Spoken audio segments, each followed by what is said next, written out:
langsung saja nih tanpa berlama-lama saya akan mengundang dua prominent speakers kita untuk talk show pada pagi hari ini. Kita pagi terus ya di UGM karena semangatnya semangat pagi terus. So let us do the session with English. But let me know adik-adik if you have any questions later on. You can also address the questions to these respective speakers in Indonesian or in English. Right. So Mas Oki, apa kabar Mas? Baik? Boleh diambil mic-nya ya, on mic kita sekarang. Mungkin perkenalan dulu Mas Oki, baik ya kabarnya kabar ya? Baik ya, baik. Kabar baik Mbak. Boleh berkenalan sama adik-adik di sini, adik-adik UGM dan di luar UGM tadi bahkan ada yang dari Kalimantan juga. Okay. Should I speak in Indonesian or in English? Menyapanya mungkin bahasa Indonesia saja ya, baru nanti talk show-nya in English. I'll speak in Indonesian ya. Selamat siang atau selamat pagi terus, teman-teman Mas. semua, semangat pagi terus ya teman-teman dan kolega di sini semuanya. Perkenalkan saya Oki Rahadianto. Saya sebagai dosen di Departemen Sosiologi dan juga Direktur di Youth Study Center Visipol UGM, dan tadi sebagaimana sudah sempat disampaikan saya alumni di The University of Newcastle di New South Wales di Australia. Saya S3 di sana dan sambil belajar berenang di pantai di sana di Australia gitu. Thank you, terima kasih. Atlet juga Mas? Enggak. Jadi ini sebenarnya gelarnya PhD ya? PhD ya. Ya, dokter yang nggak bisa nyembuhin orang ya, filosofi dokter. Iya. Okay, thank you. And next we have Mas Cameron. Can I address you with Mas Cameron? Because we usually have honorific in Indonesia and we address seniors, not seniors, respected people with Mas and Mbak. So Mas Cameron, please, your time. You can introduce yourself to the audience here. Yeah, sure. Sorry for the English. Despite being in Indonesia for a long time, my bahasa is pretty bad. So I come from Perth, Australia. I've lived in Indonesia for quite a while. About 4 or 5 years ago, I launched Megatix Indonesia. Our head office is in Australia, and we're now in about 6 countries. And we'll be hopefully in about another 6 countries in the next 24 months as well. I currently live in Bali, but I've lived in Jakarta and Sukabumi. And yeah, absolutely love being in Indonesia and can't see myself living anywhere else. Okay. So how long have you been living in Indonesia, Mas Cameron?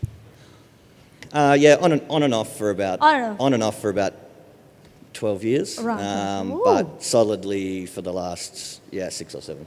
All right, thank you, Mas Cameron. Right, so I have some question actually, and there are also several questions that are specifically addressed to Mas Oki or Mas Cameron, but I would start with the very general one on the youth awareness on culture. Probably you can give your perspective on that, Mas Oki.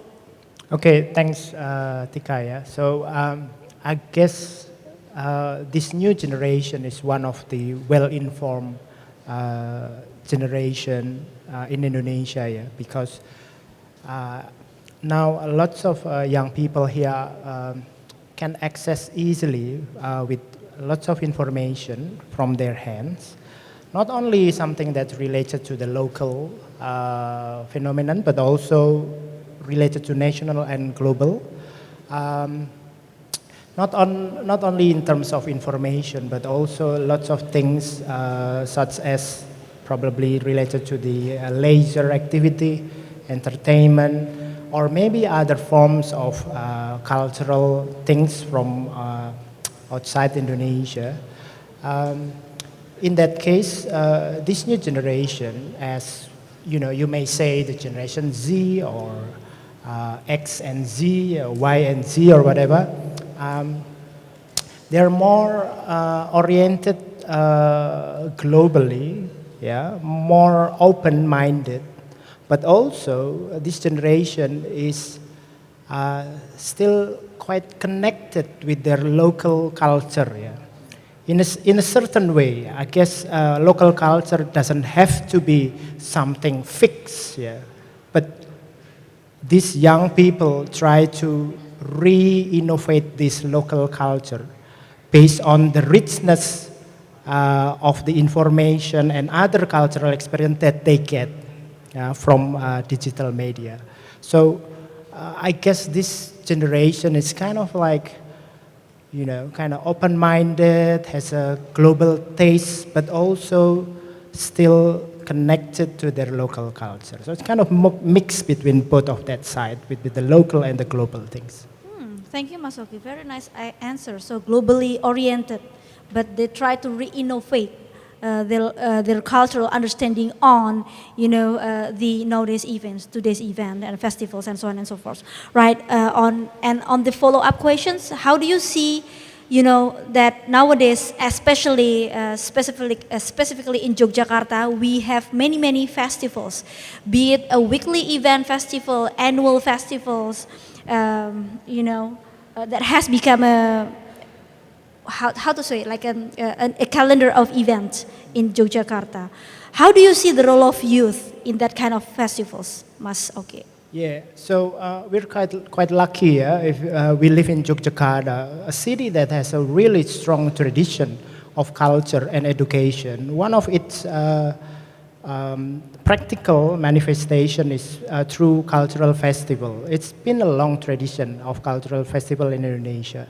Since maybe 1980 with the festival Kesenian Yogyakarta, and then there are other more festival in Yogyakarta. In terms of festival, there are 5 function of festival in terms of how it's connected to young people and then also related to the nurturing of the cultural and knowledge in Yogyakarta. The first one, I make notes on festival can be as a space of meeting, a space of networks, or in Indonesian I will say ruang pertemuan. The next one, through festival, it can be a space for education because it's interlinkage between campus and then cultural activity outside campus. The other one, festival can also be a space for space to develop the creativity among young people. Not only young people through cultural festival meet each other, but also they meet other cultural performers or meet other senior artists that well established before, and they can learn each other from that experience as a space of to develop their creativity. And the last one, I guess this is quite important things about the interconnection between festival and young people, is that festival, cultural festival, can be a space for expression. What I want to say about this space of expression is a space for young people to articulate their aspiration as this new generation, not only related to themselves individually, but related to the awareness of their social environment locally, but also like what I've said before, some issues that connect between youth at the local, but also youth at the global, as a global generation. So I guess that's Thank you. Interesting. Very interesting perspective, Mas Oki. And I would like to have a follow-up question to Mas Cameron with regards to the youth awareness. Mas Oki said that they are more globally oriented and re-innovate the cultural embedded within the festival itself. And how does that convert to the ticket sales of festivals in Indonesia? Do you think youth are more interested in, buying a ticket for music festivals or other type of festivals? Probably you could explain more as the country manager for Megatex.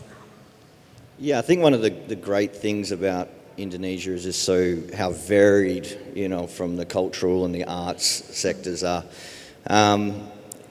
Obviously young people love a good music festival, they love to get up and dance, but, the cultural festivals are so deeply rooted in Indonesia. We spend a lot of time in Bali, and every second week there's a cultural festival going on and there's 5,000 to 10,000 people there. So, I think if you get what's happening in that festival correct, you're not going to have a problem selling tickets to those events regardless whether it's cultural or music festival. It's more about picking that data up along, goes, all right, what does the community want, what do the tourists want, what do the locals want, and if you can nail that right, the ticket sales won't be a problem. Yeah, okay. So probably you could tell us more about Megatix, Mas Cameron, since I believe one of us, or probably majority of us, have already bought ticket from Megatix. We're the consumer of Megatix, but we want to know more about Megatix and its role in Indonesia right now. Yeah, sure. So I might backtrack a little bit. So to understand, what Megatix is, because, I'll be honest, everyone loves to hate a ticket company. You're like, why do I have those fees, and what do you actually do? And, there's actually a lot more going on behind the scenes than what you realise. But the reason why Megatix was created was because the co-founder in Australia, he was one of the biggest promoters in Australia. And he got so sick of the negative behaviour of ticket companies that he actually stopped being a promoter, and with his good friend Rosh, created Megatix. But it was to be a force for good in the event industry. We were to build technology around what actually helps the promoter, what actually helps the customer, not what helps the ticket company's bottom line. So everything that we do, we have to do for what is in the best interest of the event industry.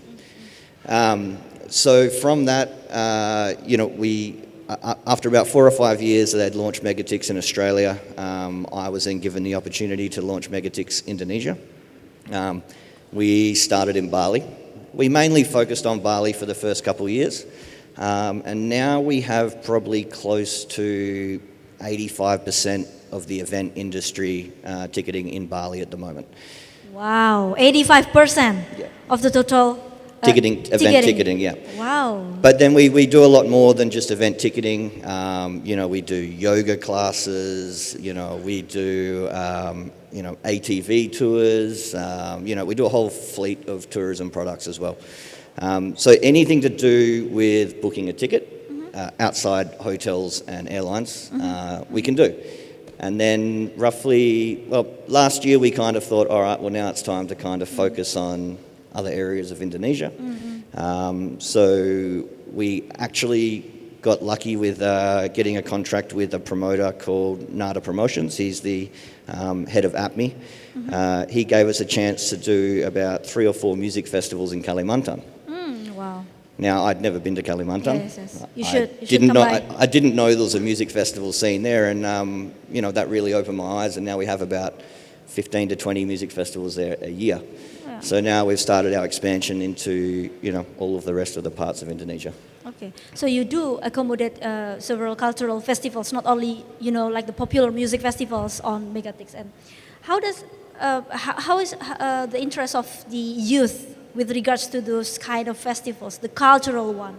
Is it equal with the music, the popular music festivals, and any other, how to say it, like Gen Z festivals, or do they get less interest from the youth, in your opinion? And based on data, because we want to know your perspective from the practical world. Yeah, I mean, I think it's pretty easy to sell out a festival when you've got great artists like, Noah or Chang Judas or someone like that. Everyone loves to kind of get up and have a bit of a dance. But there's a festival coming up that we're working with the Tourism Ministry on, called Indo Fringe. So I don't know if you know about Fringe Festival in Edinburgh and Australia and all over the world. So we're working with the Tourism Ministry and Indo Fringe to make this the biggest cultural festival in Indonesia. It's going to be spread out across I think about 30 or 40 cities this year. So I think regarding to getting people to cultural events, I think if you have the quality of the product, people want to go and see it. Yeah, okay, thank you. And Masoki, how do you think we could incorporate, a cultural value in these popular festivals nowadays? Okay, so I guess one of the important things about festivals, and also how it's related to youth, is of course the first one is we should keep the balance between the economic aspect and the values that we want to spread and share to others.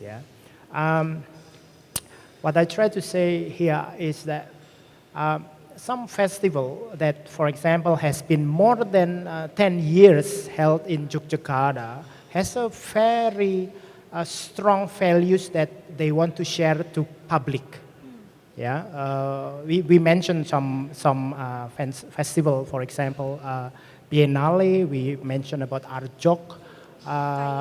Others related to music, we can mention about Ngayuk Jazz Festival, for example. In terms of dance, we can mention about Asiatri. We also have a film documenter, yeah, festival film documenter and netpack and all that kind of stuff. For example, like in the case of Ngayuk Jazz, luckily I did some of my research back in the day when I did my master on the jazz community in Yogyakarta and young people. For Ngayuk Jazz, for example, they try to spread the message of jazz not only at the center, yeah, not only as an elite music, but actually a music that can be more democratic, yeah, because they play the festival in the rural area, and then they also invite the locals to engage with the festival, yeah, with the events, and also in terms of accommodation or maybe as a performers and all that kind of stuff. And also how its festival link between the local tradition and jazz itself that considered as, for example, representation of American music. You know, you can say something like that. So I guess what I want to say is that how to keep the balance and mix, yeah, between the economic aspect and the values. Yeah, it's very important for this collaboration in festival and young people. Do you have any recommendation on that? Sorry? Do you have any recommendation on that? How to, keep a balance between economic value and cultural value in these kind of festivals? How do we embed this value within this kind of, as an academician? Yeah. So I guess this new generation is very conscious in terms of enjoying their time as a youth, you know, as a being young. Because, you know, as a young people, you can't repeat, you know, as a young people, like, you know, as a youth, you know. Once you get older, well, you can still be young, but you're quite old, but you know what I'm saying? But so this new generation is quite aware on how to enjoy the present time as a being young. Of course, one of its space is through leisure activity in terms of festival. That's the first one that these young people really interested in. But also, I guess, by participating in the cultural festival, for example, also can be a space for these young people to learn, yeah, to educate themselves, or in my words, to regenerate, to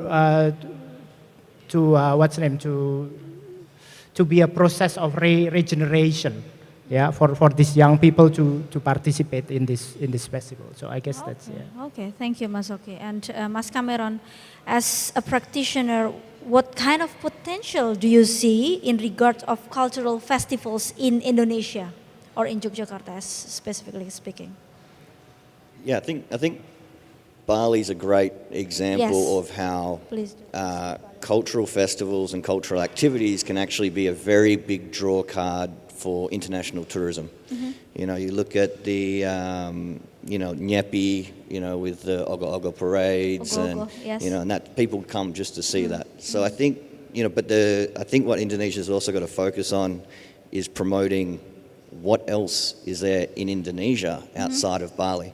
I've seen a lot of Indonesia and it's amazing, it's beautiful, there's so much going on.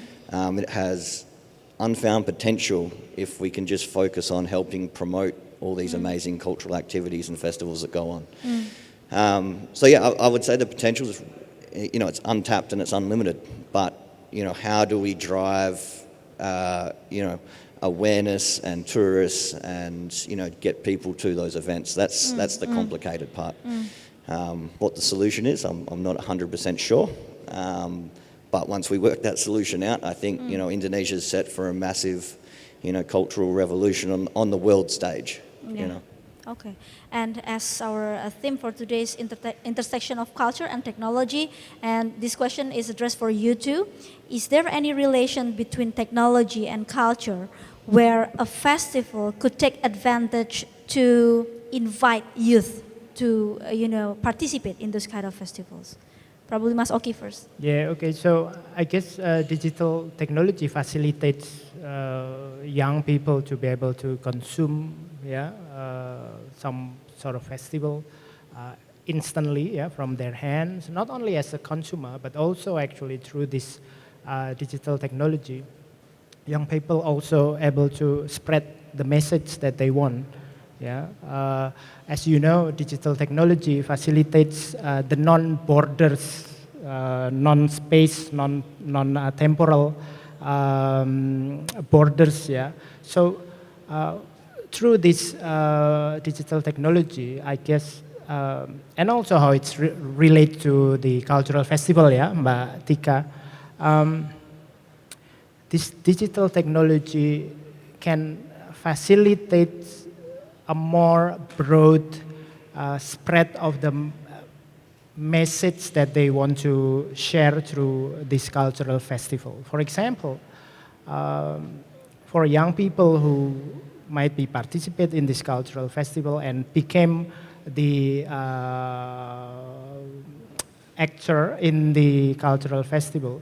For example, it's want to raise issues about environment, for example, or issues about tolerance, for example. Through this technology, through this digital technology, it can help the message to be able to spread around the world, I guess, and from that digital technology, hopefully, by spreading the message, it can also build the solidarity to know each other's problem. Once again, between, for example, issues on the local and how it's related to issues of global. Take, for example, issues of environment. I think it's important that this technology and cultural festival and these young people can mix between the message, values, the public values, the social values and social message, and the facilitation from this digital technology. All right, thank you, Mas Hoki. So the highlight is that digital technology could facilitate youth not just as a consumer but also as a creator, because they can produce content that could educate people, not just themselves. And I think Megatik is one of the perfect example on how you utilize technology to invite youth to know more about festival, especially cultural festivals. What do you think, Mas Cameron? Yeah, I think one of the ways that a lot of promoters in Indonesia a lot of them are already doing it, but a lot of them need to start doing this, is start using data to make educated decisions on these, either normal festivals or cultural festivals, to work out what they actually need to be doing to attract the crowds. So, a good example is we're working with some quite large international promotion groups who have now discovered that, through us, that there's a huge untapped market in Kalimantan. Now, those markets almost never get international artists, right? Because the international artists aren't aware that there's a market there. So now that we're working with them, we're actually going through all this data, such as Spotify's data as well, to go, all right, well, which actual international artists are being listened to in those areas? And now we're exploring those options to bring those artists to Kalimantan. So there's a whole fleet of technology that you can use, but there's no point doing these festivals if you're not collecting that data on what you should be doing at the festival anyway. Otherwise, you're not going to have that crowd to come to it, and you're not going to be able to sell tickets. And unfortunately, the reality is these festivals have to be profitable. Otherwise, there's no point putting them on, because they won't be there the following year. Yeah. Thank you, Mas Cameron. You mentioned Kalimantan several times. Do you have any particular strategy as the country manager Megatix in Indonesia to enhance, the awareness of youth in Kalimantan to participate in more music festival, for instance, or probably you could bring some international artists to Kalimantan in the near future? Yeah, so obviously as the ticketing company, we're not in charge of what events happen and what you have events collaboration, don't. right, Yeah, with promoter. but we have really great partners that we work for. So last year I actually spent about maybe 2 months in Kalimantan, went during the festival season, and I went to every single festival, just to learn as much as I could. How is the customer behaviour? What are the crowds like? How do we manage the crowds? What challenges there were, and then also to network with other promoters there, and get a better understanding of this place that I'd barely heard of, let alone never been to before. Sorry, what was the second part? Do you have any particular strategy in using the data? Because Yeah. we know that you're a ticketing platform, meaning that you have the data Yeah. for the Indonesian sales and so on and so forth. But Yeah. you also have collaboration with promoter. Do Yeah. you give them feedback, and do you have any particular strategy, to enhance, the participation of youth in cultural festivals, especially to those untapped areas like Kalimantan? Yeah, so that's where I'm not sure if you're aware of what pixels are. So pixels are these tracking codes that allow you to learn about who your customer market is. All right, so when we have a large event, the promoters should be putting their pixels synced up with Megatix, and then so every person who comes on our site, we know who they are, what they're interested in, what artists they like, and then we can kind of sync that with Spotify. Okay. For a music festival, for example. So then we can kind of go, look, this is who we know as the market, and this is what we know they're also interested in. So we know that if we bring this artist, then we know it's going to sell well. Okay. So then what we do is we work with the international booking groups to then connect them up with local promoters to go, okay, we know this artist will work here. This is that promoter that knows that area the best, and then we'll put them together to try and put on a show. Okay. And as a ticketing platform in Indonesia, do you have any say in, recommending the lineup of artists to the promoter based on the data that you have? Or let's say because you have good collaborations with promoter all around Indonesia, especially the big ones. Do you have any say, can you recommend them, based on our data, if this particular artist come to Indonesia, it will gain more attention, especially from youth in Java or in this particular area? Yeah, I mean, I wouldn't say I have too much control over that. Okay. I will definitely voice my opinion when I think they're making a mistake. Whether they listen to me is a different matter. But we've got some great artists coming up, such as Ice Cube and Flow Rider and Blue, and we've got this great little old school boy band festival coming up soon. Sorry, when you say old school, from which year? Is it from the 90s or? Yeah, unfortunately from my era. Oh no! Is it Like 90s, 2000s, yeah. Oh, 2000. What's the example of the boys band again? If I can pull my phone out, I can tell you. Oh yeah, exactly please if you don't- do. Yeah, there you go. I think the students here are also interested in, listening to the oldies band, probably from the 90s or from the 2000-ish. I believe some of you know Backstreet Boys and Sing. That's from my era. Yeah, probably Yeah. Boyzone. Boyzone, yeah, that's from your era. Is it? It's not it? Oh, okay. I think they're much older era. Yeah, so there's about 6 bands coming, boy bands coming. So I don't know if you know them, but one's called Five. I know Oh, Five. yeah, Five. Who doesn't know Five? Boys Do you know Life. Five? Wait, let me check on the audience. Do you guys know Five? Ben? They might be a bit young, I think. They weren't even born when Five was concluded. Then we got Boys Life, Blue, Blue, I know Blue. and 911. That's what's been announced at the Okay, moment. so that's from my era, I think. And when is that? When the event is will be held? When is 2 it coming up? seconds. I think it's next month, is it July Next or month, August? I've got yeah. to check. But yeah, if you go on the Megatix website, you can see. Yeah, okay, yeah. So you can go to Megatic website and check the lineup for the upcoming festivals. Everybody, students, some of you may know Blue. Probably you could search it on Spotify or ask your mom. Blue 5, yeah, that's actually from my era. Right, and the other question is, this is also for both of you, probably for Mas Cameron first, what kind of innovations that could be done to these festivals to take full advantage of the technological era? Yeah, there's, so I don't want to brag, but I honestly believe It's we okay. technically... Humble bragging is allowed here. Yeah, sure, let's brag, why not?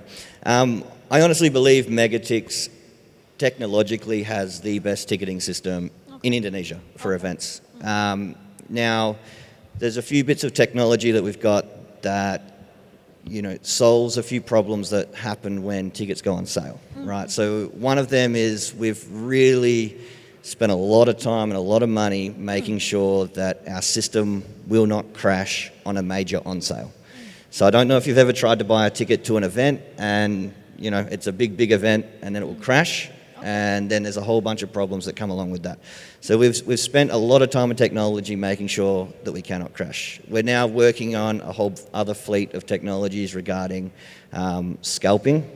So in terms of people making fake tickets and reselling those fake tickets. So then when you get to the event, that's very common in Indonesia. If you Very heard, common. on the news, on the latest Coldplay festivals in Indonesia, there are a Yeah. lot of frauds Yeah. involved in that.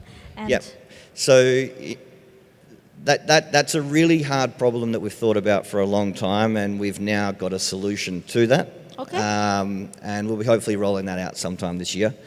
Another problem that can happen at events, especially seated events, is that you might get to your seat okay. and there's somebody else in it. Or Yes. maybe the seat doesn't exist. Yes. How do you overcome that? Yeah, so we've got a really amazing seating chart technology, so that cannot happen with us.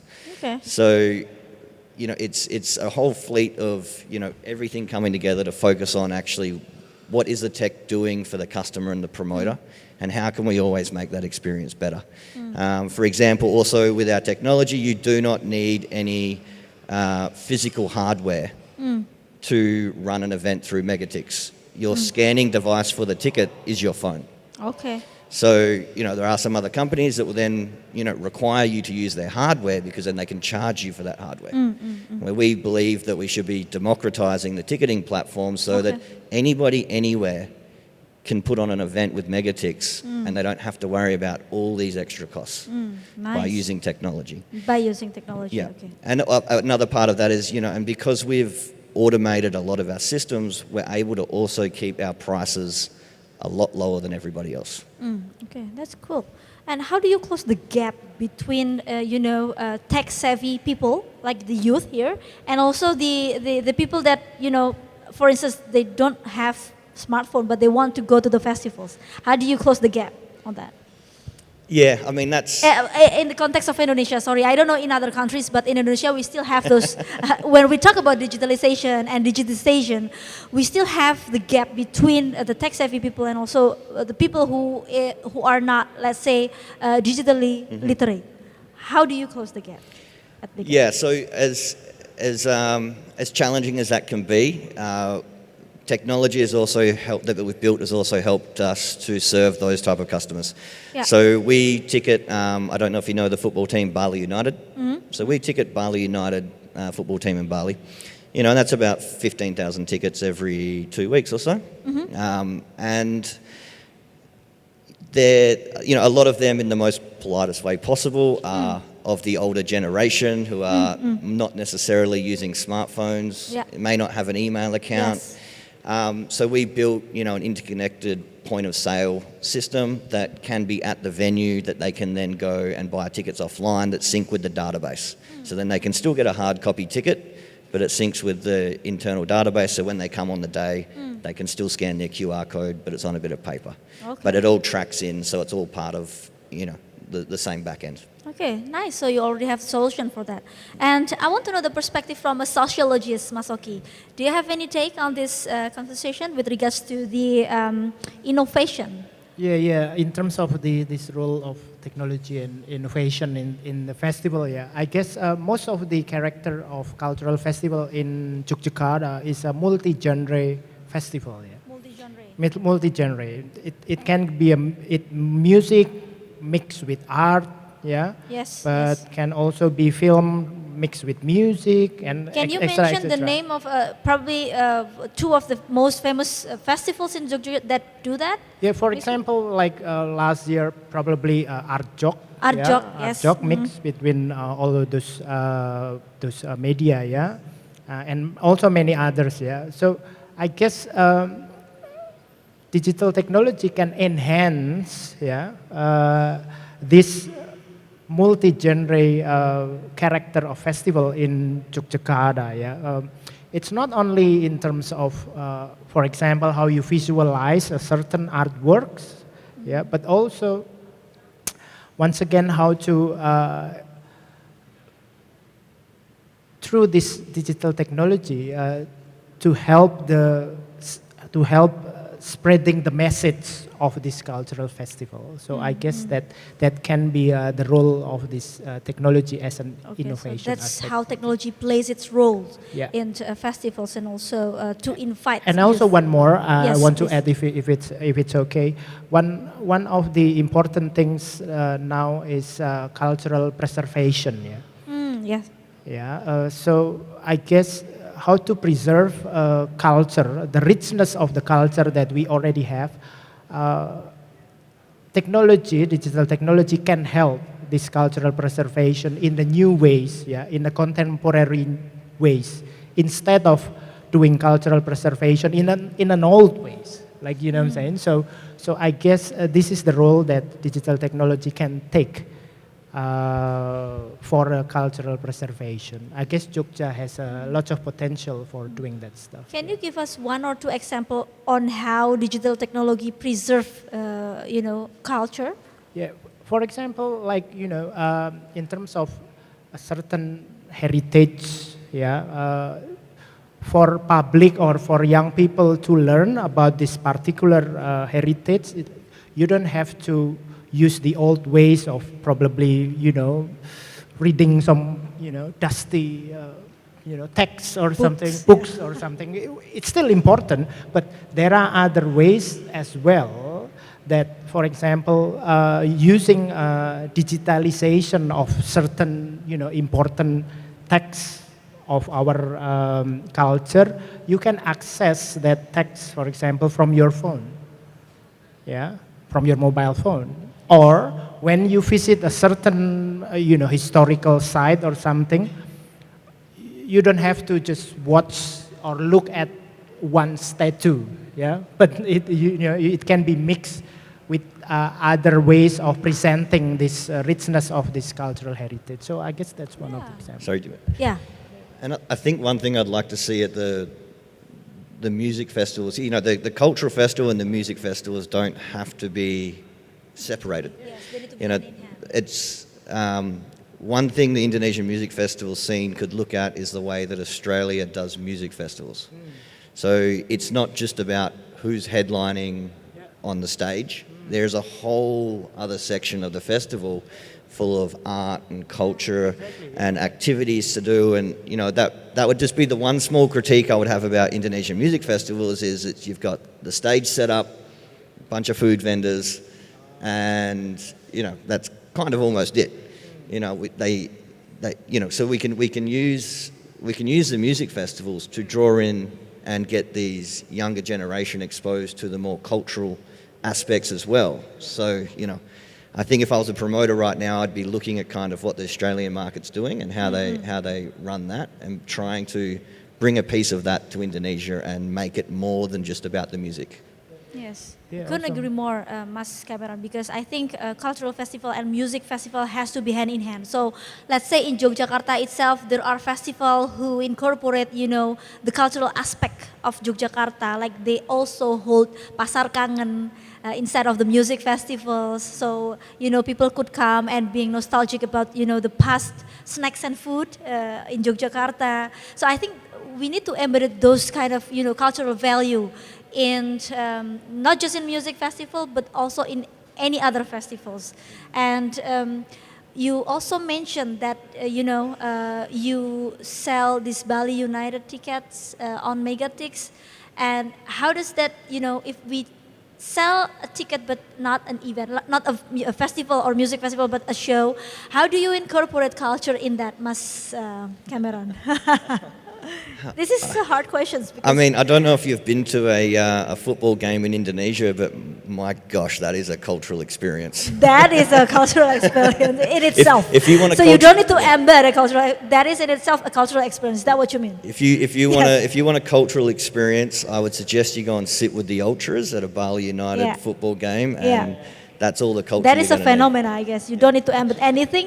You don't need to make a cultural show like a dance show or something. But that is in itself a culture. What do you think, Masoki?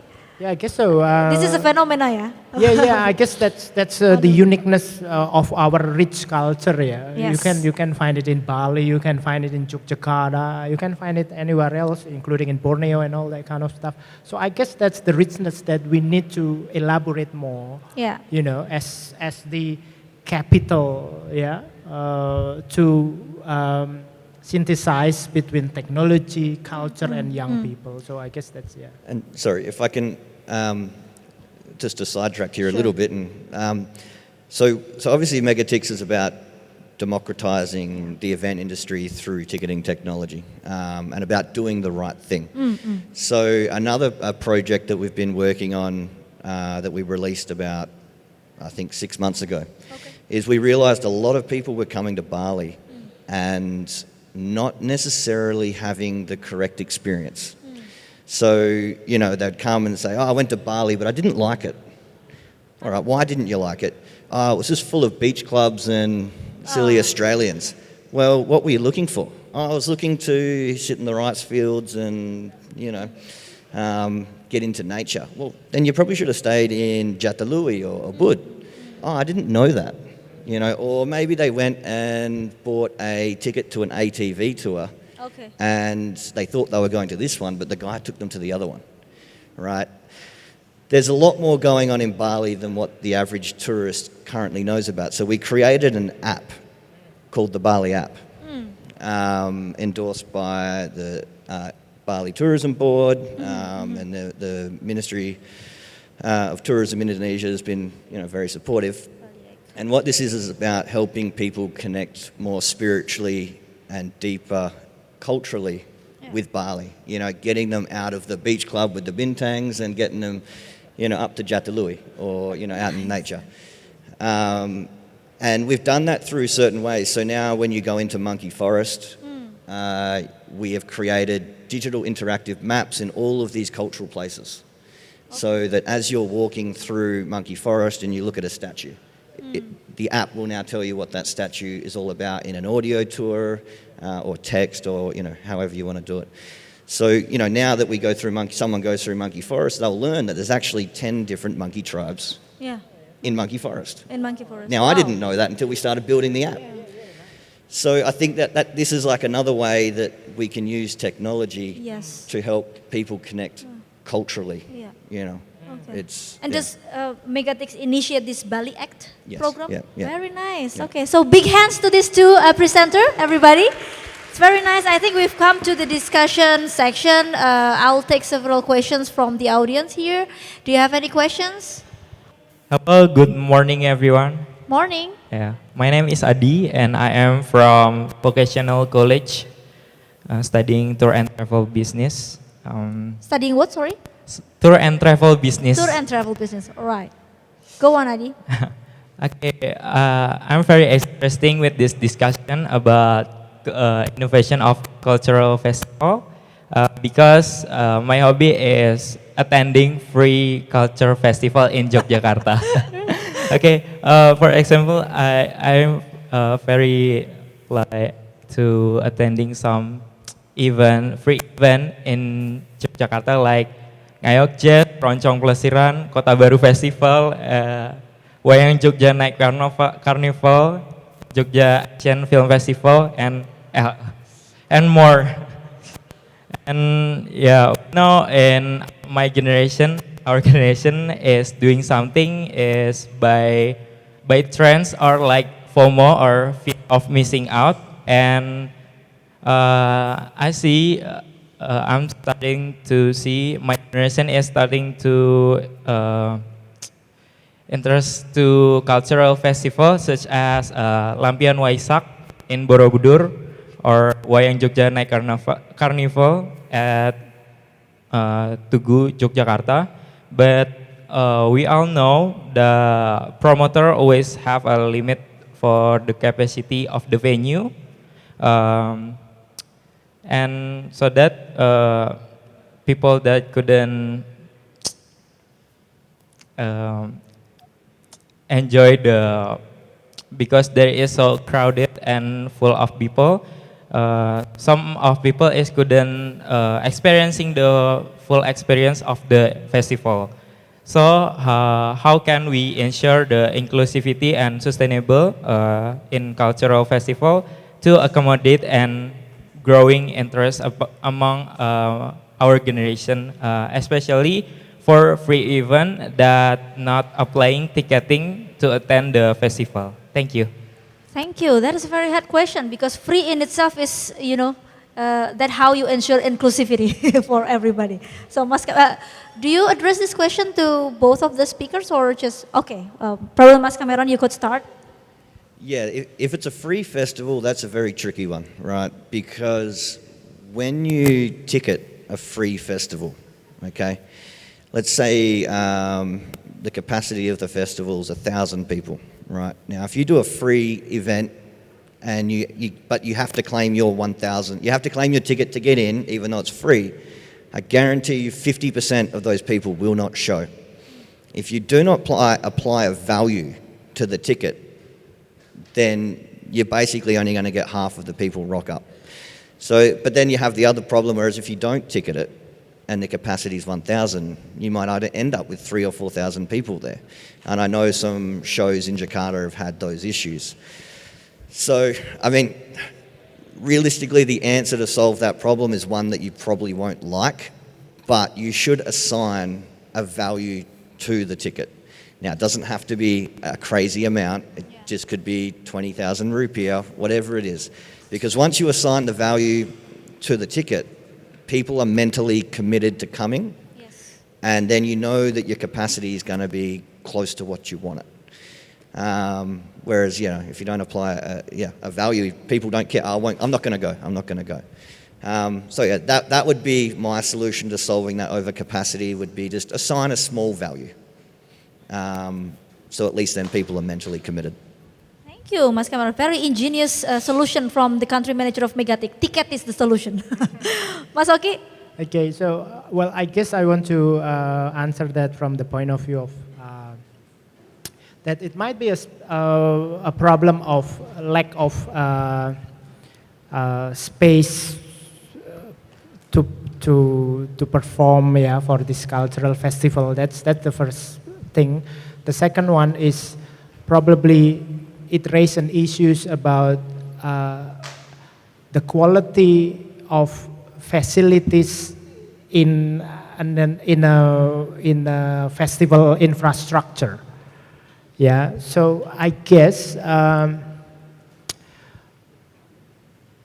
first thing is probably we can explore more public space to showcase a certain cultural festival. Yeah. The second one is to improve the quality of the infrastructure for this festival. I mean, like, we're talking about the international standard of quality to perform. Yeah. So it will be able to invite and collaborate and make collaboration between artists from local, from Jogja, and international artists in here, in Yogyakarta. So I guess that's my answer for that. Thank yeah. you. Are you satisfied with the answer, Mas Adi? Thank you so much. Okay, we were moving on to the another students who would like to ask. Yeah, we have this, Mas, the one in the front. Okay, please introduce yourself first. Hello everyone, my name is Krismando Victor Sinaga. Krishna. Krismando Victor Sinaga. Krisma. Yeah. Okay. I'm an exchange student here in Gajah Mada University.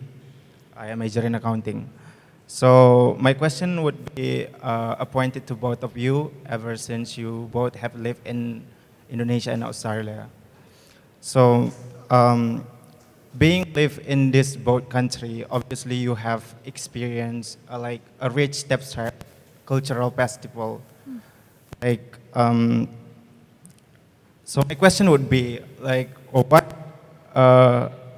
is the obvious cultural differences between the festival in these two countries? Knowing that we have different culture, obviously I guess it's affecting how certain festival being held as well. That's my question. Thank you. Cam, Thank you you. can start first if you want. Sorry, just to clarify that, what are the obstacles of running a festival, a Festivals, cultural yes, festival in Context Indonesia specific, versus yeah. like Australia? Yeah, compared to Australia. Yes. I think there's quite a few more regulations here, That's but obvious. certain groups like APMI, which is the like the top 14 promoters of Indonesia, are currently working very closely with the government to resolve. One of them that they resolved recently was artist visas for international acts. Previously it was very difficult and very expensive to bring an international artist here because you'd have to get a kitas for the artist, and then all of the rest of their crew, and then you could be looking at $20,000-$30,000 just in kitas, right? But now, thankfully, the government has noticed that they need to resolve these issues, and now the cost of doing it is only, a couple of million rupiah per person. There are other issues with, corruption per se, that, certain people will come to you before your event and ask for a big sum of money. Otherwise, the event won't go ahead. The government's now working on that to stomp that out as well. So, I would say that and Australia also provides a lot of grants and a lot of tax subsidies and everything to get these cultural events going. So if there was any suggestion that it would be to help more festivals and more cultural experiences, would be, as much support from the government as possible and removing as much red tape as possible.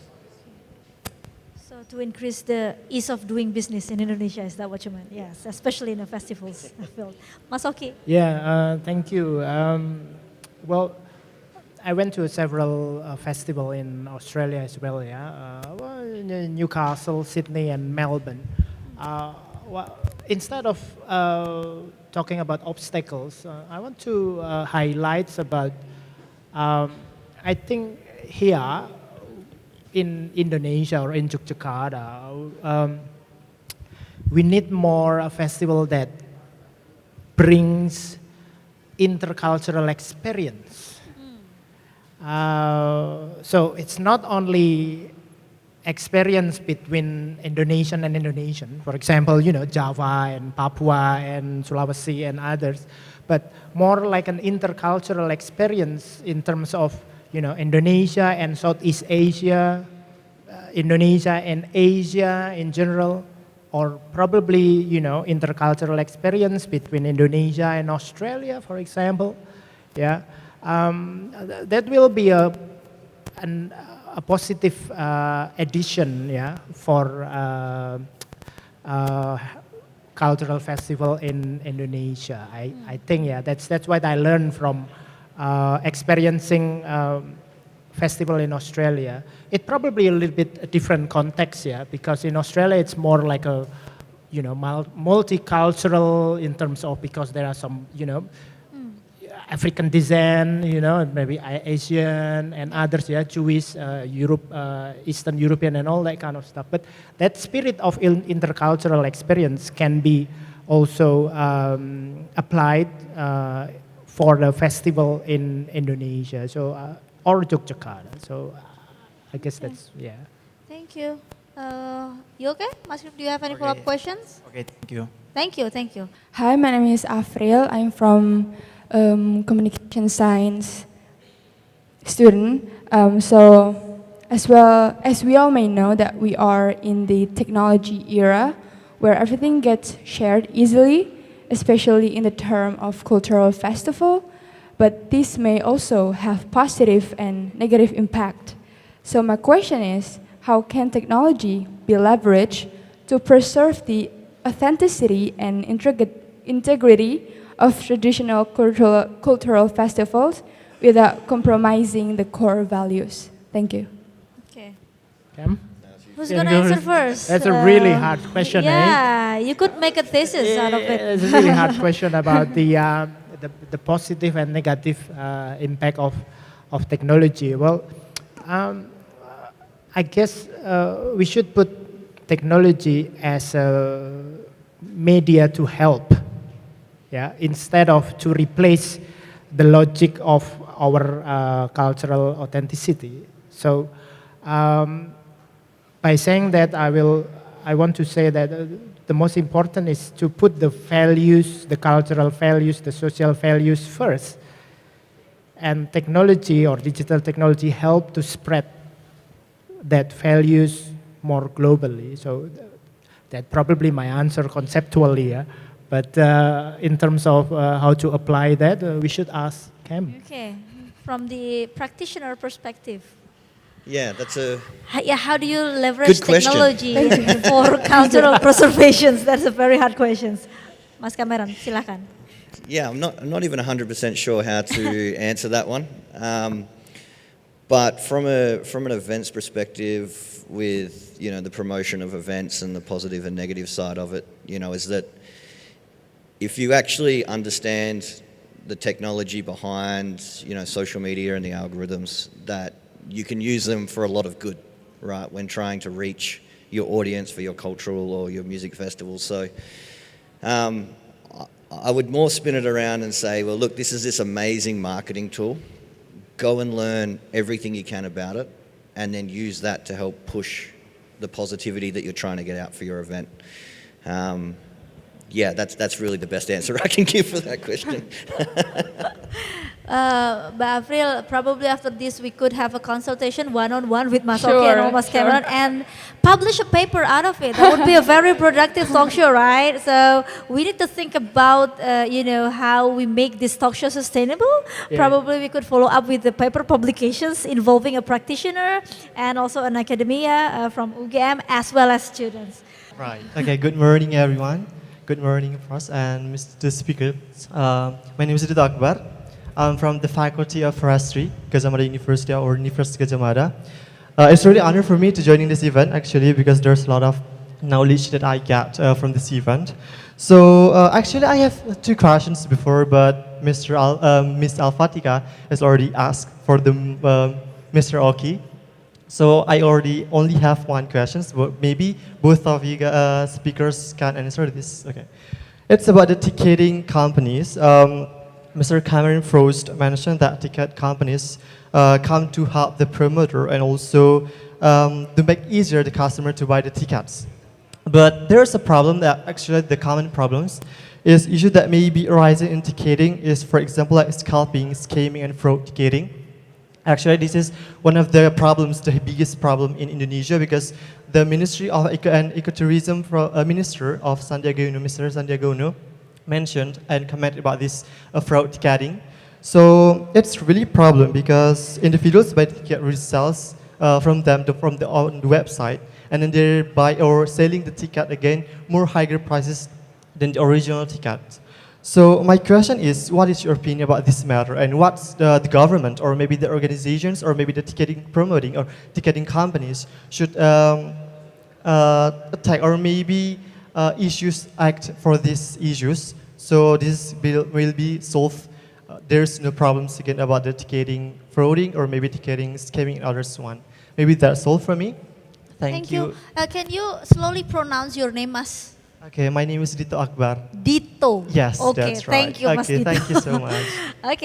Okay, right. It's about scamming on a ticketing business. What do you think, Mas? Yeah, it's a really great question and a very difficult problem to 100% stop. Yeah. Right?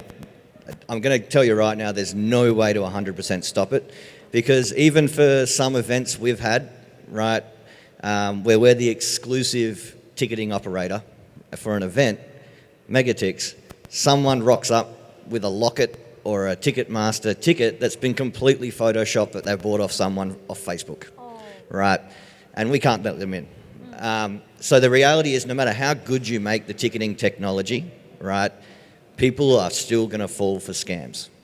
So the main advice is that you should never, ever buy a ticket secondhand. Only buy from the actual ticketing company, right? Now, I can't say exactly what we're doing that we're going to be releasing sometime soon, hopefully, but essentially we will be getting rid of QR codes, and we'll be doing it a completely new and different way.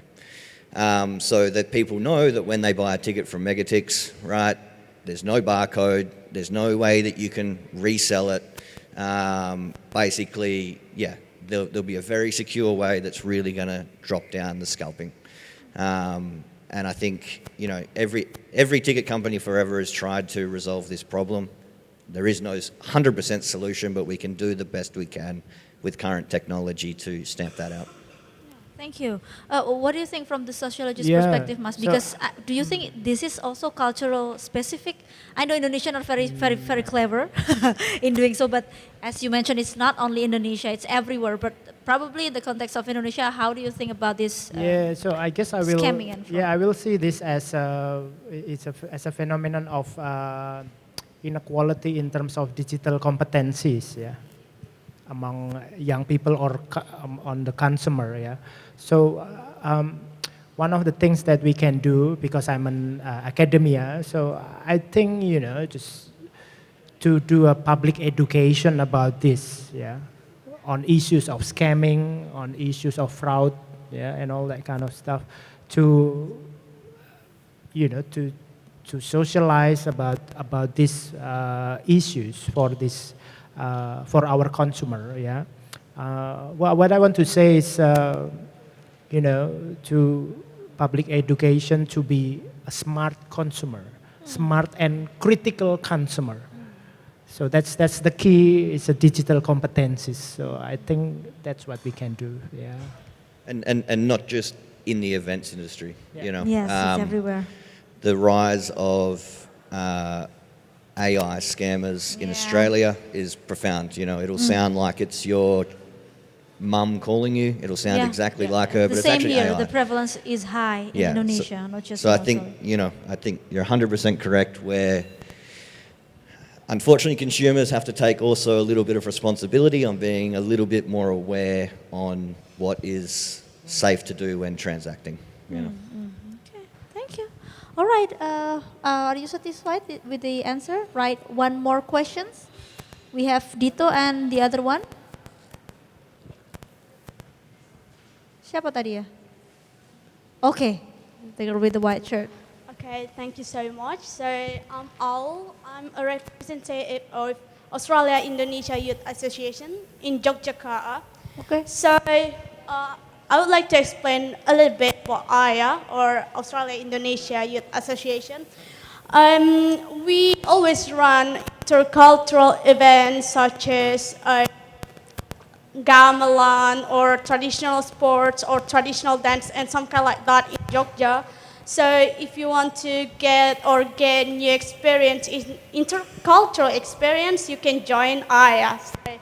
Anyway, AYA is really well known by Australian government, but the sad thing is we are not really well known by Indonesian government. So I would like to ask, how can governments and international organizations leverage technological innovation in cultural events to improve the cultural diplomacy efforts. Yep, that's it. Thank you. Thank you. And your preferred name is? Owl. Au. Yeah. Okay, thank you. Au from Ayah. Au Yes, from Ayah. Ayah. Right. Do you want to answer that question, Yeah, we can Masuki? answer both of us. Yeah, Yes, I guess. Yeah. sure. So, yeah, it's very interesting. Australia Indonesia Youth Association. Yeah, that's the AYA stand for. I guess. Yeah.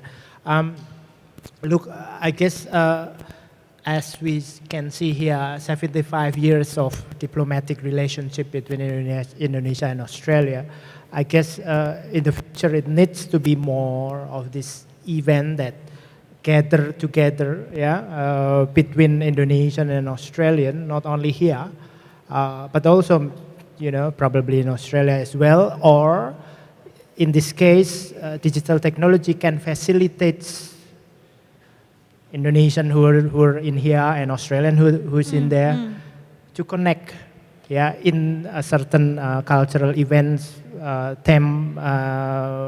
cultural events with the topic of Indonesia-Australia relation. So I guess it's not only one institution that can handle that.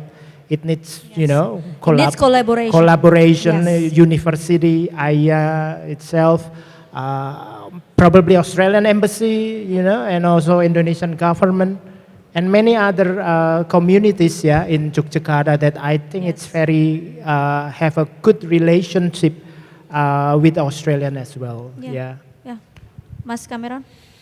Yeah, I'm not 100% sure if I've got maybe the exact answer that you want, but from a megatic standpoint, from a standpoint of being in Indonesia so long, we've always found the Australian government and the Indonesian government to be always, very open to discussing and collaborating and working together.